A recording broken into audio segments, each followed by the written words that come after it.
Welcome in your English class with your book Pebbles of Grammar Class 6 by Magic Mind from Galaxy Publications. Let's start chapter number 3, Nouns. Let's learn children. सबसे पहले पढ़ते हैं हम parts of speech के बारे में. In the English language, every word belongs to a specific category based on its function in a sentence. English language में बच्चों हर एक वर्ड किसी ना किसी स्पेसिफिक कैटेगरी से बिलोंग करता है कि वो सेंटेंस में क्या फंक्शन कर रही है. Okay, these categories are called parts of speech. Okay, so ये सारी कैटेगरीज हम पार्ट्स ऑफ स्पीच कहते हैं इन्हें. There are 8 main parts of speech. So क्या क्या है वो? नाउन है, adjective, pronoun, verb, adverb, preposition, conjunction and interjection.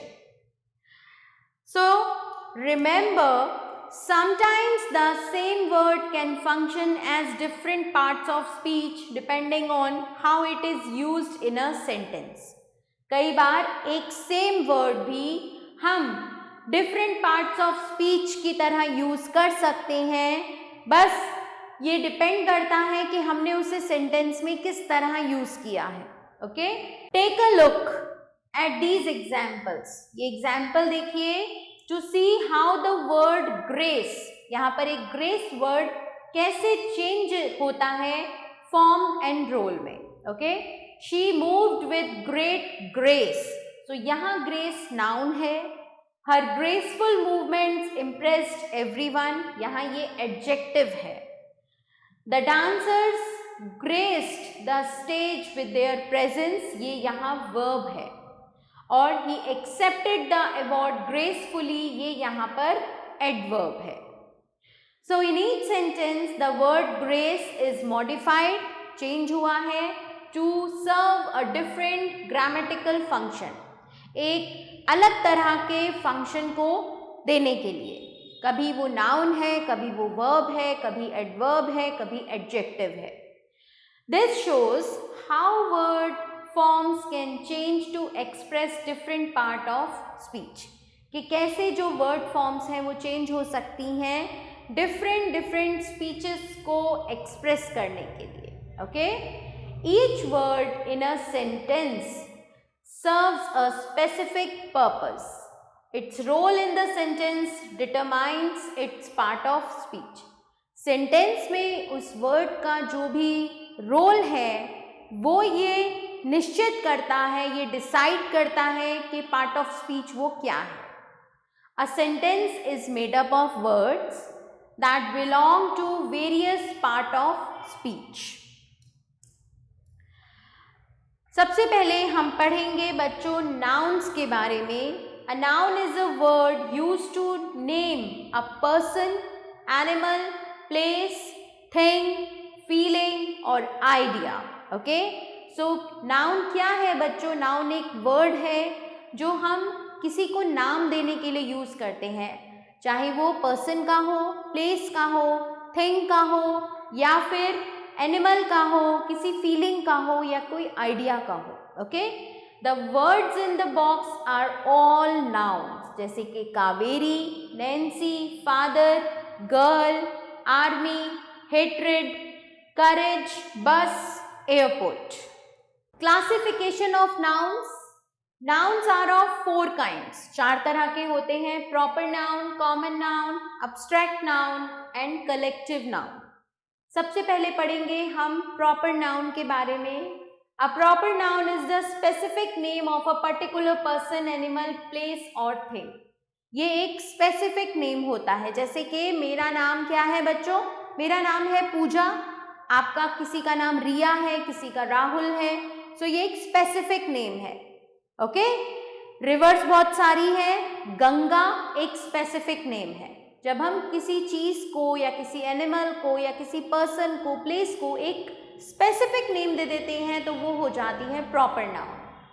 Proper nouns always begin with a capital letter क्योंकि ये नेम्स हैं. No matter what they appear in a, no matter से दोबारा कर रही हूँ. No matter where they appear in a sentence, इससे कोई फर्क नहीं पड़ता कि वो सेंटेंस में कहाँ पर है, स्टार्टिंग में है, एंडिंग में है, बीच में है, प्रॉपर नाउन है तो वो हमेशा कैपिटल से ही बिगिन होगा। Take a look at these words, Kasturi, Red Fort, Amritsar, Alps, England, January, Sunday, White House, Ganga, Ajit, Holi, Taj Mahal. All of these are name of specific people, places, festivals, mountains, monuments and so on. ये सभी नाम इन चीज़ों के हैं। Since they refer to particular and unique entities, they are classified as proper nouns. तो इनको हम proper noun कहेंगे क्योंकि ये किसी पर्टिकुलर और यूनिक चीज़ या पर्सन या एनिमल या फिर किसी प्लेस की तरफ हमें बताती है। कस्तूरी क्या है? The name of a particular girl है। Red Fort the name of a particular monument, Amritsar the name of a particular place and January the name of a particular month. अब देखते हैं हम कॉमन नाउन को। A common noun is a general name, ये एक general name है जो हम किसी भी पर्सन, एनिमल, प्लेस और thing of the same kind और कैटेगरी, सेम काइंड और कैटेगरी के मतलब पर्सन, प्लेस, थिंग या एनिमल के लिए हम यूज कर सकते हैं। जैसे कि अब कैटेगरी है एक एनिमल की गाय, काउ। सो अब अगर आपके पास यहाँ पर 10 काउस खड़ी हो जाएं तो आप उन सबको काउस ही कहेंगे, राइट? सो ये क्या है? एक जनरल नेम है उनके लिए। अगर 10 गर्ल्स एक क्लास में बैठी हो या 10 बॉयज एक क्लास में बैठे हो तो हम उन्हें क्या कह रहे हैं? Girls, boys. So this is the common name for that category. Look at these words, child, mother, cat, pencil, temple, office, shop, airport, chalk, fruit, peacock, chair, flower, bike. All these words are name of the same kind of things. Okay? 100 flowers भी आपके सामने हैं तो वो सब क्या है बच्चों? फ्लावर्स हैं। ओके? आपने उन्हें पर्टिकुलर नेम नहीं दिया जैसे कि rose, lily, lotus, like this. So these words are common noun. Read these sentences carefully. Hyderabad is a major city in South India and the Yamuna is a river in North India. In these sentences, Hyderabad and Yamuna are the names of a specific city and river. ये एक specific शहर और river के नाम हैं, so they are proper noun. The words city and river are general terms. ये general terms हैं and are therefore common nouns. Other examples of proper nouns for cities include Ahmedabad, Kolkata, Tokyo and New York. They all fall under the same category. ये सब same category किसकी हैं? City की, which is a common noun. अब आते हैं abstract noun पर। An abstract noun refer to a state. ये किसी दशा को बताता है, quality को, feeling को और idea को। That cannot be seen or touched, जिसे हम देख नहीं सकते, छू नहीं सकते, but can only be thought of और experience, जिसके बारे में हम केवल सोच सकते हैं या फिर उसको experience कर सकते हैं। The words heat, happiness, love, joy, beauty, truth, wisdom, jealousy, honesty, anger are abstract nouns. We can feel sorrow, love, joy, etc. but cannot touch them. हम इन्हें feel कर सकते हैं लेकिन इनको touch नहीं कर सकते, hence they are called abstract noun. Collective noun. A collective noun is a word, ये एक ऐसा शब्द है that names a group of people, animals or things viewed as a single unit or whole. जब हम किसी ग्रुप ऑफ पीपल को कोई नाम देना चाहें या फिर एनिमल्स को या फिर किसी चीज़ को तो हम कलेक्टिव नाउन का यूज़ करते हैं। The words team, bundle, crew, bench, shoal are collective nouns. Team क्या है बच्चों? A group of players taken together. Okay, बहुत सारे प्लेयर्स होते हैं। बंच क्या है? A collection of grapes, keys, shoal, a group of fish moving together. Bundle, a collection of papers tied together. Okay. Further classification of nouns हैं abstract and concrete noun. Abstract and concrete noun represent two opposite types of noun. ये दो अलग अलग तरह के nouns को represent करते हैं. जैसे कि abstract nouns refer to emotions, thoughts, ideas or qualities that do not have a physical presence. इनकी कोई physical presence नहीं होती बच्चों. इनको हम feel करते हैं, इनको हम सोचते हैं, experience करते हैं. These cannot be seen or touched but are understood or felt. For example, honesty, happiness or freedom. अब concrete nouns कौन से हैं? Concrete nouns are name of objects, people, places or substances that we can see, touch or physically interact with. They exist in the real world and occupy space. Example क्या है concrete nouns के? People जैसे कि father, doctor, pilot, sister, ये सब people हैं. Animals, tiger, giraffe, rabbit, cat. आप इन्हें देखते भी हो, इनको इन नामों से बुलाते भी हो. Places क्या है? Bus station, park, school, mall. चीज़ें क्या हैं? Pencil, eraser, table, desk. Substances क्या हैं? Milk, iron, rice, water. Countable and uncountable nouns के बारे में जानते हैं. Look at these words. Pencil, one pencil. Pencils, many pencils. Tree, one tree. Trees, many trees. Okay. Both these words are name of things. Okay. दोनों ही चीज़ों के नाम हैं that can be counted, जिन्हें हम गिन सकते हैं. When there is one object like one pencil, it is singular in number. तो ये नंबर में singular है, एक है. One tree is also singular in number. When there are more than one pencil, जब एक पेंसिल से ज़्यादा है, that is two or more. दो हो, तीन हो, चार हो. Then s is added. s को हम ऐड करते हैं. And we have pencils. The noun pencils is plural in number. एक से ज़्यादा है तो plural है. It is the same with the noun tree. Tree singular है, इसमें s ऐड किया, plural बना दिया, trees हो गए, यानी कि एक से ज़्यादा trees.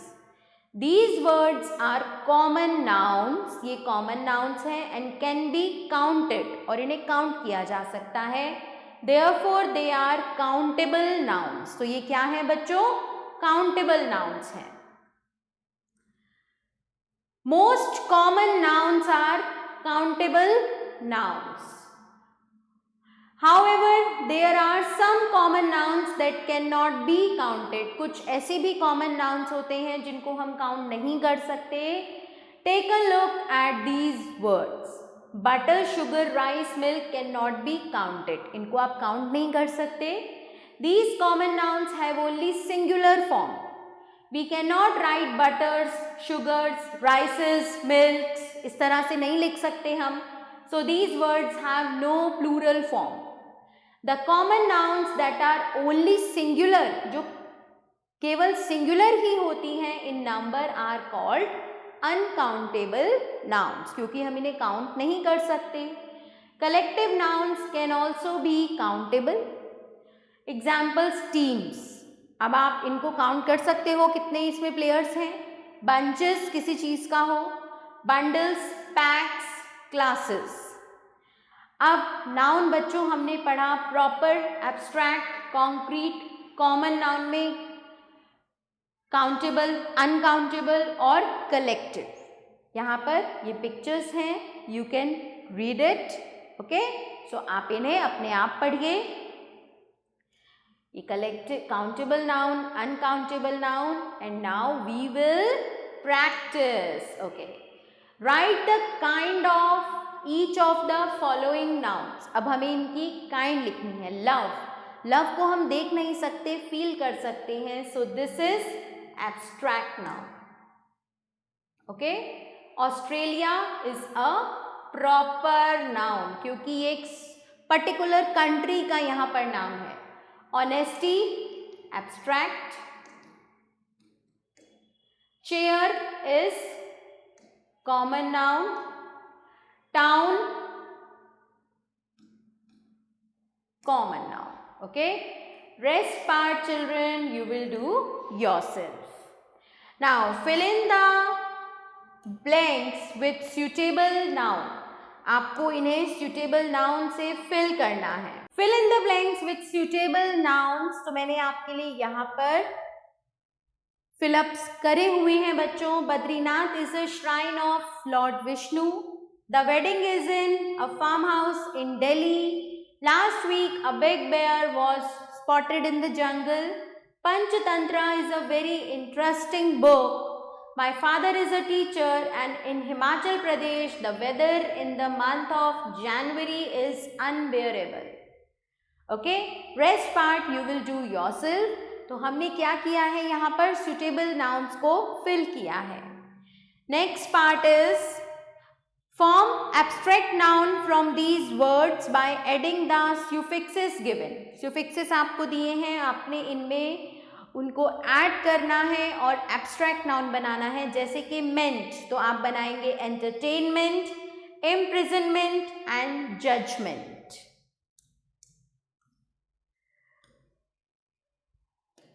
Same like this, age, so wastage, carriage and marriage.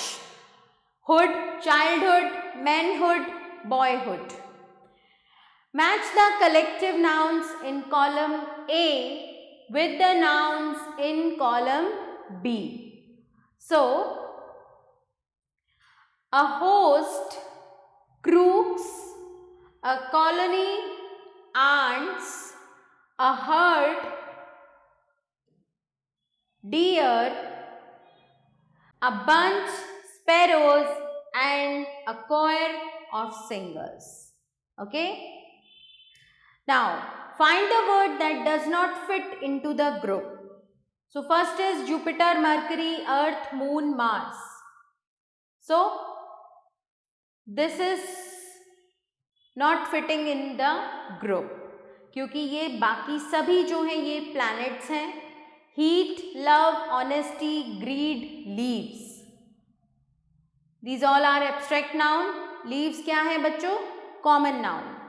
Team, bunch, fish, army, library. Fish is the odd one because ये सब क्या है? Collective noun. Rose, India, China, love, earth. Rose, India, China, love, earth. So this is the odd one, love, because ये जो दूसरे हैं ये हैं proper noun. So children, this chapter ends here. I hope that you have understood. Thanks for watching. See you soon.